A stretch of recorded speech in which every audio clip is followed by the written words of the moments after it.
En aquel tiempo Jesús se apareció otra vez a los discípulos junto al lago de Tiberíades, y se apareció de esta manera.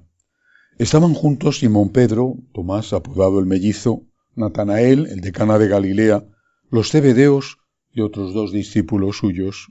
Simón Pedro les dice: me voy a pescar. Ellos contestan: vamos también nosotros contigo. Salieron y se embarcaron. Y aquella noche no cogieron nada. Estaba ya amaneciendo cuando Jesús se presentó en la orilla, pero los discípulos no sabían que era Jesús. Jesús les dice: muchachos, ¿tenéis pescado? Ellos contestaron: no. Él les dice: echad la red a la derecha de la barca y encontraréis. La echaron, y no podían sacarla por la multitud de peces. Y aquel discípulo a quien Jesús amaba le dice a Pedro: es el Señor. Al oír que era el Señor, Simón Pedro, que estaba desnudo, se ató la túnica y se echó al agua. Los demás discípulos se acercaron en la barca, porque no distaban de tierra más que unos 200 codos, remolcando la red con los peces. Al saltar a tierra ven unas brasas con un pescado puesto encima y pan.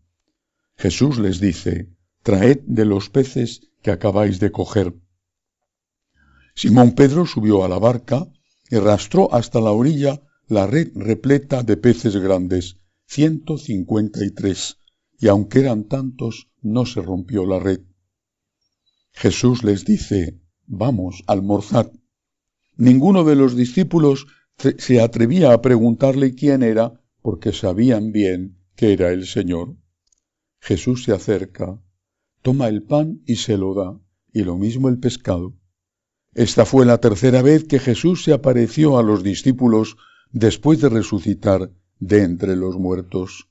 Palabra del Señor. Gloria a ti, Señor Jesús.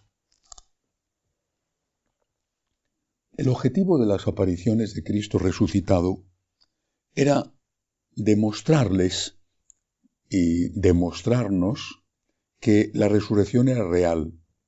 En este caso, come con ellos un fantasma, un espíritu, una sugestión, no come, come con ellos. Ellos le ven, le escuchan, le tocan, están a su lado, están seguros. Y esta misma seguridad debemos tener nosotros. Cristo ha resucitado. Y alegrarnos, el Hijo de María ha resucitado. Alegrarnos con ella y como ella. Alegrarnos como deberíamos alegrarnos si amáramos a Jesús, con aquel amor de Santa Teresa, que moría porque no moría, debido a que estaba deseando estar con Él, con aquel amor de San Pablo, que vivía lejos de la patria, y la patria era estar con Cristo, y que deseaba estar en esa patria, en el cielo, con Cristo. Pero además, cada uno de los milagros de la resurrección, cada una de las apariciones de Cristo resucitado, tiene una enseñanza distinta. En esta ocasión, la enseñanza está en la pesca. El Señor ya había hecho el milagro de la pesca antes de su muerte, pero en esta ocasión es Cristo resucitado quien hace ese milagro. Es una enseñanza. Los milagros son, no hay que olvidarlo, hechos históricos, pero a la vez símbolos, es decir, tienen un mensaje, una enseñanza. Resucitar a un muerto equivale, es un hecho histórico, pero equivale a la confesión. Vuelves a vivir. Dar voz a un mudo equivale a que antes no eras capaz de evangelizar, de hablar de Dios, de defender la justicia, y ahora vences el miedo y eres capaz de hacerlo. Hechos históricos con una enseñanza. ¿Cuál es la enseñanza? Ya hemos visto que es un hecho histórico, pero ¿cuál es la enseñanza? Creo que hoy estamos en una buena condición para entender esta enseñanza.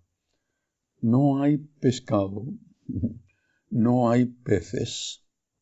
Es decir, no hay vocaciones al sacerdocio, a la vida religiosa, e incluso no hay, o por lo menos hay cada vez menos, bautizos y también personas que se acercan a recibir otros sacramentos, incluso cada vez menos funerales.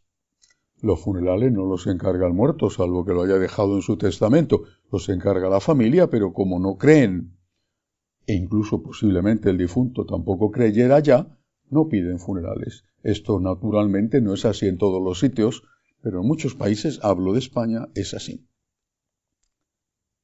¿Qué es lo que dice Jesús? No hay peces, no hay peces. Y les dice, muchachos, echad la red a la derecha de la barca. A la derecha. No es a la derecha, no es un término político. El concepto de izquierda y derecha, en el sentido político, surge en el momento, en el contexto de la Revolución Francesa, en la Asamblea Legislativa, cuando unos conservadores, llamémosles, se ponen a la derecha en la Asamblea y los otros, más revolucionarios, se ponen a la izquierda. Por lo tanto, ahí, en ese contexto y en ese momento, surge lo de la derecha y la izquierda aplicado al término político. Aplicado al término religioso es diferente. Jesús dice, cuando le están juzgando en casa de Caifás, que provoca ya la ira del sumo sacerdote y la justificación para matarle, que le verán venir sentado a la derecha del Padre, a la derecha.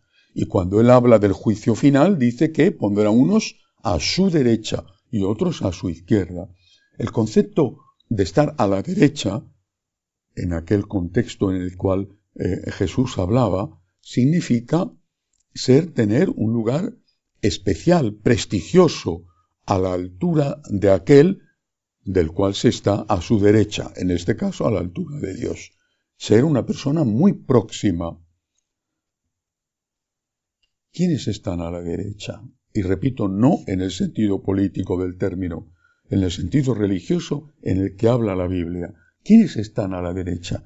A la derecha están los más próximos a Dios.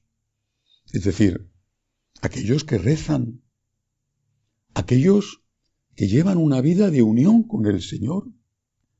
Esa historia de que éste reza mucho y luego vive mal, esa historia es una de tantas calumnias que nos arrojan y que nosotros estúpidamente hemos aceptado como verdadera. Claro que hay personas que rezan mucho y que viven mal, por supuesto, no solamente las hay, todos nosotros, todos. Pero nosotros decimos, Señor, perdóname, porque rezar nos ayuda a tener conciencia. Rezar nos ayuda a pedir perdón. Y nosotros, todos, sin excepción, podemos afirmar que si no fuera porque rezamos, no solamente obraríamos el mal que obramos por desgracia, sino que haríamos cosas todavía peores. Además, ¿es que acaso los que no rezan son ángeles del cielo? A la vista está que no, y no hace falta poner ejemplos ilustres de grandes, grandísimos asesinos ateos en la historia de la humanidad, en la historia incluso reciente. Corruptos, muchísimos, y podría empezar por citar políticos de mi país. Por lo tanto, rezamos. Eso nos hace estar cerca de Dios. Eso nos hace desear amar al Señor con todo nuestro corazón, aunque llevemos este tesoro, el tesoro de desear amar a Dios en vasijas de barro, aunque tengamos que reconocer todos los días, como San Pablo y con San Pablo, que a veces hago lo que no quiero y lo que quiero no lo hago. Para eso está en nuestra maravillosa Iglesia el arrepentimiento y la confesión. Pero hay más. El que reza, peca, se arrepiente, pero peca menos. El que reza está a la derecha de Dios y ¿qué hace? Lo dice Jesús, lo dice claramente. Pondrá a unos a su derecha y les dirá, venid benditos de mi Padre, porque he tenido hambre y me habéis dado de comer. He estado en la cárcel y me habéis visitado. Es decir, el que está cerca del corazón de Jesús, el que lucha contra sí mismo todos los días por ser cada vez más un enamorado de Cristo, un enamorado de Dios, ese, posiblemente, cosas pequeñas o a veces, por desgracia, cosas grandes, ese es un pecador, pero hace menos pecados que si no rezara, y hace muchísimo más bien que si no rezara. ¿A dónde van los pobres a pedir? ¿Van a los ayuntamientos? ¿Van a las sedes de los partidos políticos? ¿Han abierto los partidos políticos comedores para los mendigos? ¿Han abierto los partidos políticos asilos para recoger ancianos? ¿Han abierto centros para que algunos de los indigentes puedan pasar allí varias noches al abrigo de las inclemencias del tiempo? ¿Han abierto los partidos políticos sitios para acoger leprosos o enfermos del SIDA? Es verdad que cuando gobiernan aplican más o menos políticas sociales con los impuestos de aquellos a los cuales con mucha frecuencia sangran y desviando también con mucha frecuencia una parte del dinero a sus propios bolsillos con la corrupción. A la vista está lo que ha pasado en países como en España con el caso de las mascarillas. ¿Qué hace la Iglesia? ¿Y de dónde sale el dinero?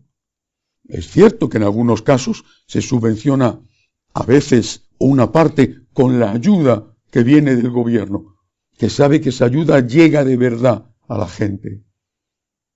Pero la mayor parte de ese dinero procede del bolsillo de los católicos practicantes. Nosotros somos pecadores, pero al estar y al desear estar a la derecha del Padre, ahí nosotros estamos continuamente en un camino de conversión y eso significa que estamos continuamente intentando hacer el mayor bien posible. En cuanto a las vocaciones, también está a la vista. No es una fábula, no es publicidad. ¿Dónde hay vocaciones? Pues en aquellas instituciones que están a la derecha del Padre, que son conservadoras. No lo digo en términos políticos, lo digo en el término religioso, conservadoras. ¿De qué? Conservadoras de la fe, conservadoras de la moral, conservadoras de aquello que es valiosísimo y que merece ser conservado. Más importante que conservar el más hermoso y famoso de los cuadros en el mundo. Ahí surgen las vocaciones. ¿No tienes vocaciones? ¿No va gente a tu iglesia? Pregúntate si estás tú a la derecha del Padre. Pregúntate si Cristo es lo primero en tu vida. ¿Quieres tener vocaciones? ¿Quieres evangelizar? Ponte a la derecha de Dios. Echa ahí tus redes. Ponte a la derecha del Sagrado Corazón. Ponte a la derecha del Dios Todopoderoso. Sé fiel. Ponle a Él en el primer lugar de tu vida. Lo demás, dice Jesús, se os dará por añadidura. Que así sea.